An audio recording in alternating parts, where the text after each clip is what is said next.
इंदापूर कृषी उत्पन्न बाजार समितीमध्ये निलावामध्ये मी सहभागी होत असताना आज शेतकऱ्यांना हे जाणीव करून देतो की पुण्यामध्ये आणि इंदापूरमध्ये काय फरक आहे. तर बऱ्यापैकी जो इंदापूरमधून माल जातोय, जो पुण्यातून जातोय आणि एका रेंजचाच जातोय, त्या मालाला आपण इंदापूरकडे प्राधान्य द्यावं. कारण मी 20 तारखेपर्यंत आपला पूर्ण कमिशन माफ केलेला आहे आणि व्यापाऱ्यांना आता सध्या थोडा थोडा जो माल आहे तो बाहेर ट्रान्सपोर्टिंगमध्ये सोयीस्कर जावा या दृष्टिकोनातून जास्तीत जास्त या ठिकाणी आपल्याला त्यांना ट्रान्सपोर्टिंगच्या दृष्टिकोनातून सोयी उपलब्ध केलेल्या आहेत. तर तुम्ही आज पहिल्यांदा इथं आलेला 15 कॅरेट घेऊन आलेला होता. तर बऱ्यापैकी आज तुम्हाला जे युट्यूब चॅनलवर पाहताय, व्हिडिओ पाहताय, तुमचा आजचा अनुभव काय राहिला इंदापूरबाबत?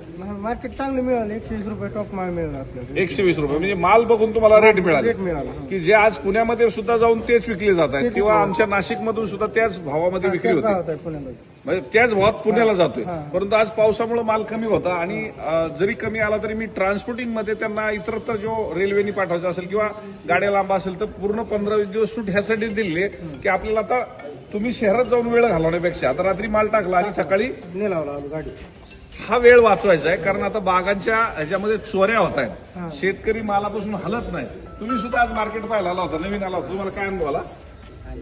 जागेवर देण्यापेक्षा जागेवर देण्यापेक्षा इथं अन्न योग्य आहे, योग्य आहे आणि विरळून मालांनी योग्य आहे. आणि इथं जो टॉप क्वालिटीचा बी माल घेणारा ग्राहक आहे, टॉप म्हणजे अतिशय टॉप नाही, स्टॉल मॉलच्या हिशोबाने, पण आज चांगले माल पण बाजारात आलेले आहेत. परवा पण उद्घाटन झालं त्या दिवशी मी पाहिले की माल चांगल्यापैकी होते. जे पुण्यात जे रेट मिळाले ते इथेच रेट मिळाले. तुम्ही पहिल्या दिवसापासून इथे, तुम्हाला काय फरक जाणवला? नाही इथं पहिल्या दिवसापासून नाही. मी तुम्ही याच्या अगोदर जे पलीकडे टाकत होतो पण त्या मारणामध्ये इथं मध्ये फरक पडतोय. आता का प्रत्येकात फरक आहे, 2 भावात फरक आहे, तुमच्या बोटात 5 बोटाची फरक आहे. आता आमचं बोट उंच दिसत असेल तुम्हाला, ते मी बारीक नाही ना करू शकत. माझं बोट उंच आहे, पण माझी उंची गाठण्यासाठी परमेश्वराने मला काहीतरी ताकद दिली असेल.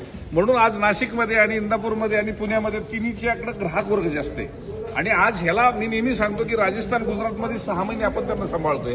त्यामुळे तुम्हाला तिकडली तुलना आणि इकडली तुलना करत असताना इतर मार्केटची पण तुलना, कारण इतर आडत्यांची माझी तुलना होत असताना एक क्लिअरिटी, वजन, बाजारभाव आणि ह्याच्या संपूर्ण पारदर्शकता आपण ठेवण्याचा प्रयत्न केला. एकंदरीत तुम्ही इथं समाधानी? समाधान आहे. समाधानात म्हणजे कुठल्याही मार्केटला गेलं केडी चौधरींच्या तर नाशिक, पुणे, इंदापूर समाधानी शेतकरी पाहायला भेटतील. फक्त मोकळे या आज जसे तुम्ही आलात तसे आणि पहा आणि ठरवा जाग्यावर द्यायचं का मार्केटला आणायचं. धन्यवाद.